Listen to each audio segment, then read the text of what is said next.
প্রিয়া কিচেনের নতুন ব্লগে আপনাদের সকলকে স্বাগত জানাই। আজকে আমি দেখাবো চিকেন পিৎজা।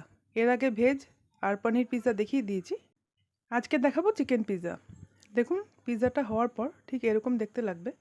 চিলি ফ্লেক্স আর অরিগানো দিয়ে খেলে দারুণ লাগবে, একদম রেস্টুরেন্টের মতো দেখতে লাগছে। চলুন তাহলে দেখে নেওয়া যাক চিকেন পিৎজাটা বানাতে গেলে আমাদের ঠিক কী কী লাগবে। চিকেনটাকে আমরা আজকে প্রসেস করে বানাবো। তার জন্য নিয়েছি পিৎজা বেস, অনলাইন থেকে নেওয়া, আপনারা লোকাল স্টোর থেকে নিতে পারেন। ফ্রেশ পিৎজা বেস নিতে হবে, ডেটটা অবশ্যই দেখে নেবেন। এই পিৎজা বেসটা রেডিমেড তৈরি করা। আমি একদিন আপনাদের বাড়িতে পিৎজা বেস তৈরি করে দেখিয়ে দেবো, সেটাও খুবই সোজা, খুব সহজে হয়ে যাবে। আর নিয়েছি এখানে চিজ আমি এখানে স্লাইস নিয়েছি, কিউব নিয়েছি, দুটোই নিয়েছি। এখানে ভেজিটেবলস কেটে রাখা আছে, ক্যাপসিকাম আছে আর পেঁয়াজ। আপনি চাইলে এখানে সুইট কর্ন, বেবি কর্ন, যে কোনো ধরনের অলিভ বা যে কোনো ভেজিটেবলস নিতে পারেন আপনাদের পছন্দ অনুযায়ী। যেমন red bell pepper, yellow bell pepper, আমি এখানে এক প্রকারেই দিয়েছি, শুধু সবুজ ক্যাপসিকামটা নিয়েছি। এবার এখানে আমি ম্যাগি হট অ্যান্ড সুইটটা লাগিয়ে দিলাম। আমি এখানে ম্যাগি হট অ্যান্ড সুইট লাগিয়েছি, আপনারা চাইলে যে কোনো ধরনের সস লাগাতে পারেন।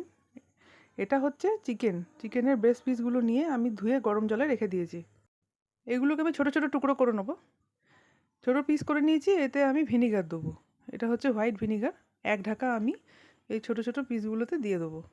এটা কিন্তু সেদ্ধ করা নেই, কাঁচা চিকেন, শুধু ছোটো ছোটো পিস করে নিয়েছি আমি, আর গরম জলে ধোয়া আছে। ভালো করে ভিনিগারটা মাখিয়ে দিচ্ছি। আপনারা কে কোথা থেকে দেখছেন ভিডিওটা কমেন্ট করে অবশ্যই জানাবেন। এবার এর মধ্যে আমি দিয়ে দেবো নুন, খুব অল্প পরিমাণ নুন দেবো। দিয়ে এটা আমি কিছুক্ষণ ম্যারিনেটের জন্য করতে রেখে দেবো, আধ ঘন্টা মতো রাখলেই হবে। তারপর কুকারে ট্রান্সফার করে দেবো, আর অল্প একটু জল দিয়ে দেবো, দিয়ে এটা সেদ্ধ করে নিতে হবে চিকেনটাকে। কুকারে 2-3টে সিটি দিলেই হবে। চিকেনটাকে সেদ্ধ করে নিয়ে তারপর আমরা কড়াইয়ে প্রসেস করবো ওটা, তা না হলে খেতে ভালো লাগবে না। দেখুন চিকেনটা সেদ্ধ হয়ে গেছে, জলটাকে আমি ঝরিয়ে নিয়েছি। আমি দেখিয়ে দিচ্ছি কেটে, দেখুন একদম সেদ্ধ হয়ে গেছে, কিন্তু গোটা গোটা আছে, একবারে পুরো যেন গলে না যায় দেখবেন। আজকে এইভাবে দেখাচ্ছি সেদ্ধ করে, অন্য দিন অন্য প্রসেস করে দেখিয়ে দেবো। চিকেন পিৎজা অনেকভাবে করা যায়। সামান্য সাদা তেল দেবেন কড়াই গরম করে, খুবই অল্প লাগবে, তেলটা যেন একদম বেশি না হয়, চিকেন দিয়ে আর ভেজিটেবলস দেওয়ার পর যেন একদম গায়ে গায়ে হয়ে যায়, এক্সট্রা তেল যেন না থাকে, সেই পরিমাণ দিতে হবে। এবার আমি তেলটা গরম হয়ে গেলে এর মধ্যে পেঁয়াজ আর ক্যাপসিকামটা দিয়ে দিচ্ছি।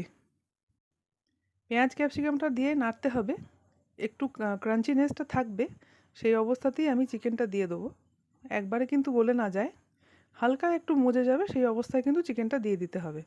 পেঁয়াজ ক্যাপসিকামটা যেন মুখে পড়ে এবং একটু ক্রাঞ্চিনেসটা থাকে, সেটা একটু দেখবেন। দেখুন আমি এমন তেল দিয়েছি যে চিকেন দেওয়ার পর কিন্তু পুরো তেলটা টেনে নিয়েছে, আর কিন্তু কোনো এক্সট্রা তেল এর মধ্যে নেই। এবার আমি এর মধ্যে অল্প একটু নুন দিয়ে দিলাম। মনে রাখতে হবে চিকেনটা কিন্তু ম্যারিনেট করার সময় আমরা নুন দিয়েছি, তাই খুব সামান্য পরিমাণে দিতে হবে। ভালো করে মিশিয়ে নিচ্ছি। এই পর্যায়ে আপনারা চাইলে অরিগানো, চিলি ফ্লেক্স এর মধ্যেও দিতে পারেন। আমি এখন এই মুহূর্তে দেবো না, আমি পরে দেবো। এটা আমি দিয়েছি অল্প একটু গোলমরিচের গুঁড়ো। গোলমরিচের গুঁড়োটা দিলে ফ্লেভারটা খুব সুন্দর হয়। আপনাদের কাছে মিক্সড হার্বস থাকলে এই অবস্থাতে দিতেই পারেন, আমি দিইনি। এবার আমি চিকেনের পুরটাকে নামিয়ে নেব। রেডি হয়ে গেছে চিকেনটা। চলুন, পিৎজা বেসেও সস লাগানো হয়ে গেছে। এবার এই চিকেনটাকে এর মধ্যে আমি সাজিয়ে নিচ্ছি। সব জায়গায় যেন সমানভাবে চিকেন আর আপনার ক্যাপসিকাম, পেঁয়াজ এগুলো থাকে, একটু দেখে নেবেন, কারণ এক জায়গাতে যদি সব কিছু জড়ো হয়ে যায় তাহলে যখন স্লাইস করবেন তখন মুশকিল হবে।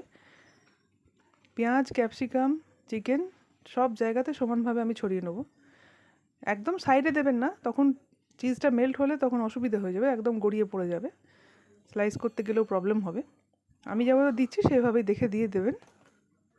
পিৎজায় সাধারণত মজারেলা চিজ দেওয়া হয়, কিন্তু আমার কাছে এই মুহূর্তে নেই, আমি যা আছে তাই দিয়েই কাজ চালাবো। চিজ স্লাইস আর কিউব চিজ দুটোই আছে আমার কাছে, এই দুটোই আমি এখানে ইউজ করব। দেখিয়ে দিচ্ছি কীভাবে দিচ্ছি। 2খানা কিউব আর 4-5খানা স্লাইস আছে আমার কাছে। আমি স্লাইসগুলোকে এভাবে ছিঁড়ে ছিঁড়ে দিই, কিন্তু আপনারা চাইলে স্লাইসগুলোকে গোটা গোটা দিয়েও কভার করতে পারেন। শুধু একটা জিনিসই খেয়াল রাখবেন, যেন সাইডে একদম না চলে আসে, তাহলে মেল্ট হলে কিন্তু পড়ে যাবে, বাইরে লেগে যাবে, তখন কিন্তু খেতে ভালো লাগবে না। একটু যেন জায়গা থাকে সেভাবে দেবেন। আস্তে আস্তে সাজিয়ে নিচ্ছি আমি এগুলো, ঠিক এইভাবে সাজাবেন। দেখুন এবার কিউবটা দেবো, কিউবটা ভেঙে মাঝখানগুলোয় আমি দিয়ে দিচ্ছি। মজরেলা চিজ থাকলে তো খুবই ভালো কথা, পিৎজা তো মজরেলা চিজই ইউজ করা হয়। না থাকলে যে চিজ আছে সেটা দিয়ে কাজ চালাতে পারেন, বাড়িতে করে খাচ্ছেন সেই নিয়ে কোনো চিন্তার কারণ নেই। যেটা আছে সেটাই দেবেন। এখানে আছে অরিগ্যানো আর এটা হচ্ছে চিলি ফ্লেক্স। মিক্স হার্বস থাকলে সেটাও কিন্তু ইউজ করা যাবে। আমার হয়ে গেছে সাজানো। দেখুন আমি খুব সুন্দরভাবে কিন্তু পিৎজাটাকে সাজিয়ে নিয়েছি। এর ওপর দিয়ে অরিগ্যানো আর চিলি ফ্লেক্স দেওয়া হয়ে গেছে, তাই এরকম দেখতে লাগছে। একদম রেস্টুরেন্টের মতো দেখতে হয়েছে। এবার একটা থালা বসিয়ে দিচ্ছি ফ্রাই প্যানের ওপর। ফ্রাই প্যানটা কিন্তু আগে থেকে গরম করা আছে। কিছুক্ষণ গরম হতে দেবো, তারপর পিৎজাটাকে বসিয়ে দেবো। বসিয়ে দেওয়ার পর আমি এটাকে কভার করে দেবো। লো ফ্লেমে অবশ্যই থাকবে, দেখে নিন একবার। এইভাবেই হচ্ছে কভার করে দিয়ে আমি লো ফ্লেমে এটাকে 15 থেকে 20 মিনিট হতে দেবো। চলুন দেখে নিই 20 মিনিট পর কেমন দেখতে লাগছে। হয়ে গেছে রেডি, প্লেটে নামিয়ে দিয়েছি আমি। দেখুন মেল্ট হওয়ার পর এরকম দেখতে লাগছে। আপনারা চাইলে চিজের পরিমাণটা বাড়িয়েও দিতে পারেন, আমি একটু কমই দিয়েছি। এর থেকে বেশি আমার চিজ পছন্দ নয়। আপনারা যেমন চিজ পছন্দ করেন তেমন দেবেন। দেখুন মেল্ট হয়ে গিয়ে চিজটা এরকম দেখতে লাগছে। আমি কিন্তু ওপর থেকেও চিলি ফ্লেক্স দেবো, কারণ আমি ঝাল পছন্দ করি। এটা আমি নিজের জন্য করেছি। চিলি ফ্লেক্স এবং অরিগ্যানো আমি ওপর থেকেও দেবো, ওটা দেখতেও সুন্দর লাগে, খেতেও খুব সুন্দর লাগে। চিজের ওপর থেকে, মেল্ট করা চিজের ওপর থেকে আমি ডাবল ডাবল দিয়েছি। আপনারা চাইলে ওপর থেকে নাও দিতে পারেন, বা শুধু গোলমরিচের গুঁড়ো দিয়েও খেয়ে নিতে পারেন, সেটাও খুব সুন্দর লাগবে। এটা ওপর থেকে দিলে দেখতেও সুন্দর লাগে, খেতেও সুন্দর লাগবে। কেমন লাগলো আমার পিৎজাটা আমাকে কমেন্ট করে অবশ্যই জানাবেন। আমাকে লাইক, শেয়ার এবং সাবস্ক্রাইব করে এগিয়ে যেতে সাহায্য করবেন। দেখুন একদম রেস্টুরেন্টের মতো দেখতে হয়েছে, এবং পিৎজাটায় পুরো চিজ কিন্তু ওভারলোড। চিজ আমি সাফিসিয়েন্ট দিয়েছি, আপনাদের চাইলে এর থেকেও বেশি দিতে পারেন। দেখুন কাটার পর এরকম দেখতে লাগছে, হয়েছে না একদম রেস্টুরেন্টের মতো। একদিন চিজ বাস্ট পিৎজা দেখিয়ে দেবো, সেটা আমি খুব শিগগিরই আপলোড করবো এই ভিডিওটা। দেখুন খেয়ে দেখুন, খুব সুন্দর হয়েছে এভাবে বানিয়ে। পিৎজা বেস তো সব জায়গাতেই অ্যাভেলেবেল। কেমন লাগলো আমাকে একটু অবশ্যই জানাবেন। ভালো থাকবেন, নমস্কার।